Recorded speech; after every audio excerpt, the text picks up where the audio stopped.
আসসালামু আলাইকুম রহমতুল্লাহি ওবরকাতুহ। সম্মানিত দর্শক, জাতীয় পার্টির অফিসগুলোতে হামলা হয়েছে, আগুন লাগানো হয়েছে, ভাঙচুর হয়েছে এবং এটি নিয়ে সারা বাংলাদেশে তুমুল আলাপ হচ্ছে, আলোচনা হচ্ছে, তর্ক হচ্ছে, বিতর্ক হচ্ছে। এবং অবাক করার ব্যাপার হলো যে এত বড় একটা গণ বিপ্লবের পর, গণ অভ্যুত্থানের পর, কিংবা গণজাগরণের পর, কিংবা গণবিস্ফোরণের পর, হোয়াট এভার মে বি, জাতীয় পার্টিকে নিয়ে এভাবে ইতিবাচক আলোচনা হবে কিংবা জাতীয় পার্টির অফিসে আগুন ধরানো হয়েছে এটা নিয়ে সাধারণ মানুষ সমালোচনা করবে, এটি এই বাংলায় 15 দিন আগেও কেউ কল্পনা করতে পারেনি। যেমন একেবারে আগস্ট মাসের 5 তারিখের পর যখন আওয়ামী লীগের নেতাকর্মীদের বিরুদ্ধে মামলা হলো, তারপর আওয়ামী লীগের নেতাকর্মীদেরকে ধরপাকড় করা হলো, কেউ কোনো টু শব্দ করেনি, বরং আমরা বলেছি যে না, ঠিকই আছে, এমনই হওয়া উচিত। এবং আমরা নিজেরাই বলেছি যে কেন যদি হাসানুল হক ইনু সাহেবের বিরুদ্ধে মামলা হয় কিংবা রাশেদ খান মেনন সাহেবকে ধরা হয়, তবে কেন জাতীয় পার্টিকে ধরা হবে না এবং জিএম কাদেরকে ধরা হবে না? তো বাংলাদেশে এই জাতীয় পার্টিকে নিয়ে, জিএম কাদেরকে নিয়ে নেতিবাচক কথা, মানে তাদের বিরুদ্ধে আইনগত ব্যবস্থা নেওয়া হোক, তাদের বিরুদ্ধে মামলা হোক, গ্রেপ্তার করা হোক, যারাই বলেছেন তাদের মধ্যে এই বাংলায় আমি প্রথম কথা বলেছি। কিন্তু কখনই আমি বলিনি বা আমি বলবো না, বা আমাদের মতো কেউ বলবে না যে ঠিক আছে, একজন মানুষকে আইনের আওতায় এনে বিচার করা হোক, কিন্তু তাকে ধরে চড় থাপ্পড় মারা হোক, কিল ঘুষি মারা হোক, তারপরে আদালতে তোলার নামে তাকে অপদস্থ করা হোক, এটা কখনো কোনো সভ্য সমাজে এটা হতে পারে না। এতে গেল এক। 2 নম্বর হলো তার ছেলে মেয়ে, তার বাসভূমি, তার ব্যবসা প্রতিষ্ঠান, তারপরে তার অফিস আদালত কার্যালয়গুলোতে আগুন লাগানো, তারপরে সেগুলো ধ্বংস সাধন করা, এটাও কোনো অবস্থাতেই সমর্থনযোগ্য নয়। তো যা হোক, এখন যেটা হলো যে আমরা যখন এই জাতীয় পার্টির বিরুদ্ধে কথা বলছিলাম, ঠিক সেই সময়টিতে জাতীয় পার্টি একেবারে রীতিমতো টপ গিয়ারে ছিল। তারা সেনাপ্রধানের সঙ্গে বৈঠক করেছেন ক্যান্টনমেন্টে গিয়ে, অর্থাৎ সেনাপ্রধান যখন রাজনৈতিক দলের নেতৃবৃন্দকে ডাকলেন ইমিডিয়েটলি, অর্থাৎ আগস্ট মাসের 5 তারিখে, ওই যে বৈঠক, নীতি নির্ধারণী বৈঠক, ওই বৈঠকে কিন্তু জাতীয় পার্টিও ছিল।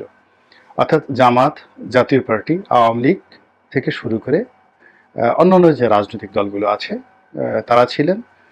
এরপর ডক্টর আসিফ নজরুল সাহেব ছিলেন, আওয়ামী লীগের কোনো লোক সেখানে ছিলেন না। তো ওই যে জাতীয় পার্টির যে অগ্রযাত্রা, সেটি পরবর্তীতে গণভবনে আসে। তারপরে যখন প্রধান উপদেষ্টা রূপে দায়িত্বভার গ্রহণ করেন ডক্টর মোহাম্মদ ইউনূস, সেই অনুষ্ঠান, তারপর ডক্টর ইউনূসের সাথে বৈঠক, নানাভাবে জাতীয় পার্টি শুধু এগিয়ে যাচ্ছিল। আর আমরা যারা স্বৈরাচার বিরোধী আন্দোলন করেছি, একদিন দুদিন নয়, বলতে গেলে সে 2014 সন থেকে আমি সরাসরি করে আসছি। আর আওয়ামী লীগের মধ্যে থেকে সে 2009 সন থেকেই একেবারে প্রধানমন্ত্রীর চোখে চোখ রেখে প্রকাশ্যে আওয়ামী লীগের সমালোচনা করার মতো যে কর্মকাণ্ড, এটি অন্য কেউ করেছে কিনা আপনারা খুঁজে দেখবেন, কিন্তু আমি করেছি, এটা সর্বজন বিদিত, লিখেছি, বলেছি। তো যাই হোক, এখন তার পরিণতি ভোগ করেছি, এটি নিয়ে কোনো আফসোস নেই, কিন্তু আমি বলেছি এবং এটি সফল হয়েছে।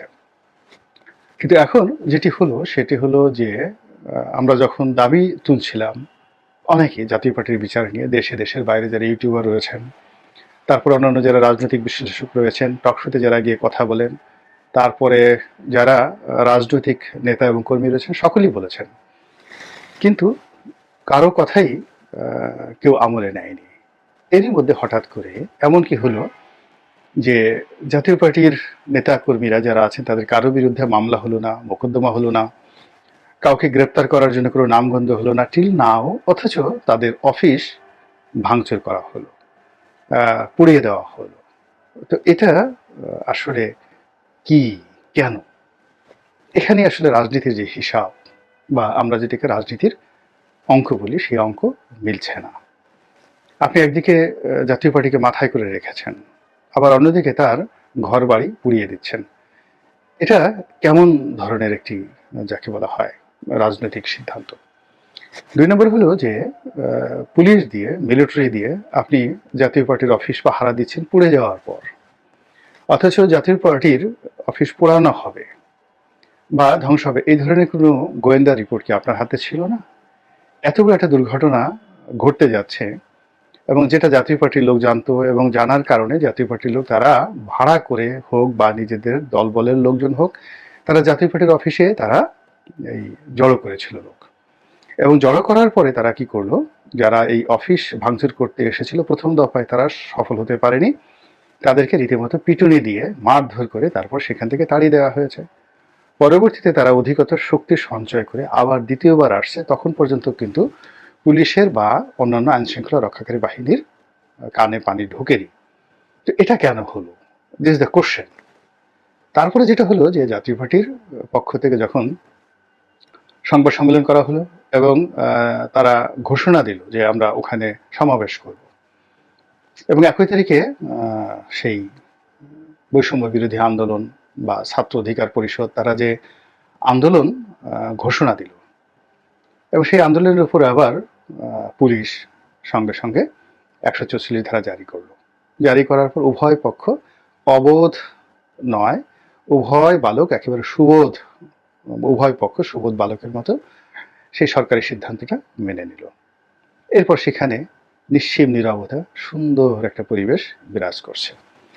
এখন প্রশ্ন হলো যে এটা কেন হলো, এই কাজটি যে করা হলো, এটি কি জনাব জি এম কাদেরকে ছোট করার জন্য, ভয় দেখানোর জন্য, বা জাতীয় পার্টির মধ্যে যে দুটো গ্রুপ এই মুহূর্তে রয়েছে, একটি গ্রুপকে পিছনে ফেলে অন্য গ্রুপটিকে সামনে আনার জন্য, অথবা যারা আক্রমণ করেছে তাদের সঙ্গে কি জাতীয় পার্টির অভ্যন্তরীণ যারা দ্বন্দ্ব ফ্যাসাদ করেন তাদের একটা অংশ জড়িত ছিল, নাকি আমাদের এই যে মব জাস্টিস যে হচ্ছে সেই মব জাস্টিসের মধ্যে ফেলে জাস্ট জাতীয় পার্টি এখন ভীত সন্ত্রস্ত অবস্থায় আছে, তাদেরকে রাজনীতি বিমুখ করার জন্য তাদের অফিসটা পুড়িয়ে দেওয়ার পর কি ধরনের প্রতিক্রিয়া হয় এটি দেখার জন্য কি কোনো রকম একটা পরীক্ষা বা গবেষণা চালানো হলো, এগুলো নিয়ে আলোচনা হচ্ছে। কিন্তু ঘটনা যাই হোক না কেন, পুরো পরিস্থিতি এই যারা এই আক্রমণ চালিয়েছেন তাদের বিরুদ্ধে গিয়েছে, যারা গবেষণা চালিয়েছেন তাদের বিরুদ্ধে গিয়েছে, এবং ইউনূস সরকারকে দেশে এবং দেশের বাইরে নিদারুণভাবে প্রশ্নবিদ্ধ করে তুলেছে। তার সঙ্গে সঙ্গে বিএনপি সহ সকল রাজনৈতিক দল, এমনকি জামাতও এটি নিয়ে একটু শব্দ করতে পারেনি। জামাত যেখানে সরকারকে সব ব্যাপারে সহযোগিতা করছে, সমন্বয়কদেরকে সহযোগিতা করছে, they are the mastermind of Yunus government, তারাও এই সময়টিতে জাতীয় পার্টির অফিসে হামলা হয়েছে এটাকে কোনো অবস্থাতে সমর্থন করতে পারেননি।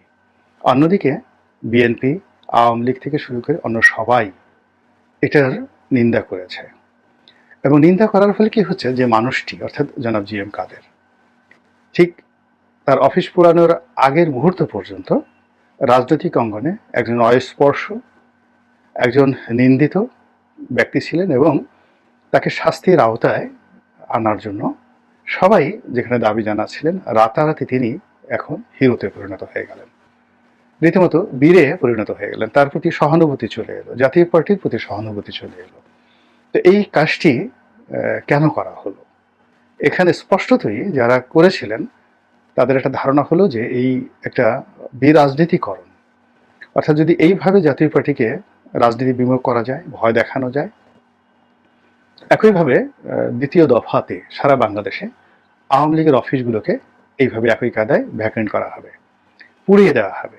আওয়ামী লীগের এখন ঢাকা মহানগরীর দুটো অফিসকে একেবারে লন্ডভন্ড, ৩-৪টা অফিস, যেমন সেই ধানমন্ডির অফিস, তারপর ধানমন্ডির অফিসের পর আওয়ামী লীগের ওই তেজগাঁও অফিস, তারপর বঙ্গবন্ধু এভিনিউর অফিস। কিন্তু জেলা অফিসগুলো কি অবস্থায় আছে আমি বলতে পারবো না, এখন অক্ষত হয়তো অনেক অফিস আছে। তো আওয়ামী লীগের বাকি অফিসগুলোকে যদি এইভাবে তছনছ করে দেওয়া হয়, তছনছ করে দেওয়ার পরে রাজনীতির ময়দানে আসলে জামাত আর বিএনপি ছাড়া কেউ থাকবে না। তখন জামাত যেহেতু এখন সরকারের সঙ্গে আছে, তো একই কারণে বিএনপি তখন ভয় পেয়ে যাবে। ভয় পেয়ে বিএনপিকে তখন সরকারের যে ফর্মুলা, সেই ফর্মুলার মধ্যে পড়তে হবে। এখন সেই ফর্মুলায় সরকার যদি বলে যে বাবারে তোমরা 4-5 বছর অপেক্ষা করো, এমনিতে 15 বছর করেছো, 4-5 বছর অপেক্ষা করো, তখন বিএনপি ভয়ে ডরে ঠিক সে অতীতের মতো আচরণ করবে। আর যদি বিএনপি সেই কাজটি না করে, তখন তাদের উপরও ঠিক একই নীতি প্রয়োগ করা হবে, বিকজ আলটিমেটলি তারা সফল হয়ে গিয়েছে। তো এই সফলতার যে পরিকল্পনা তাদের ছিল, এটি বাস্তবে কল্পনায় রয়ে গেল। এর কারণ হলো জাতীয় পার্টির এই জায়গাটাতে তারা একটা সুন্দর উপসংহার টানতে পারেনি, তারা এখানে সফল হতে পারেনি, এখানে তারা ব্যর্থ হয়েছে। দ্বিতীয়ত এখানে যে ঘটনাটা ঘটলো সেটা হলো যে এখানে জাতীয় পার্টির যে রাজনৈতিক পুনর্বাসন, এই পুনর্বাসনটাও রীতিমতো করা হয়ে গেল। আর থার্ডলি, আওয়ামী লীগকে উকি মারার আর একটা স্কোপ করে দেওয়া হলো। অর্থাৎ জাতীয় পার্টির সঙ্গে আওয়ামী লীগের যে একটা সম্পর্ক, এই সম্পর্কটির মধ্যে হয়তো কিছুটা টানাপোড়েন শুরু হয়েছিল, যেটা ইনু সরকারের জন্য খুবই ইতিবাচক ছিল। সেটা হলো যে সাবেক প্রধানমন্ত্রী শেখ হাসিনার পালিয়ে যাওয়া, এটা নিয়ে জাতীয় পার্টির যিনি চেয়ারম্যান জনাব জি এম খালেদ, তিনি খুবই আপত্তিকর একটি মন্তব্য করেছিলেন, যা নিয়ে আওয়ামী লীগের মধ্যে ভীষণ রকম ক্রোধ ছিল, অস্বস্তি ছিল, এবং তারাও এই জাতীয় পার্টির একটা শাস্তি হোক তারা চাচ্ছিল। কিন্তু যখনই এরকম একটা ঘটনা ঘটলো, তখন শোনা কথা জাতীয় পার্টির পক্ষ থেকে আওয়ামী লীগের সহযোগিতা চাওয়া হয়েছিল, এবং সহযোগিতা যে আসেনি এ কথা বলা যায় না, আর সহযোগিতা যে আসবে না আগামী দিনে এটাও বলা যায় না। তাহলে এই যে জাতীয় পার্টির সঙ্গে আওয়ামী লীগের যেটা বন্ধন, এই বন্ধনটা এখনকার যারা সরকার বাহাদুর, তারা অতিরিক্ত খেলাধুলা করতে গিয়ে এই কাজটি করে দিলেন, যার পরিণতি তাদের জন্য ভালো হবে না, কিন্তু রাজনীতির জন্য একটা নতুন অধ্যায় তৈরি হয়ে গেল, যা কিনা পলিটিক্যাল পার্টিগুলো, রাজনৈতিক দলগুলোর জন্য একটা ইতিবাচক দিক। আল্লাহ আমাদের সবাইকে হেদায়েত দান করুন এবং হেফাজত করুন। আসসালামু আলাইকুম ওয়া রাহমাতুল্লাহি ওয়া বারাকাতুহু।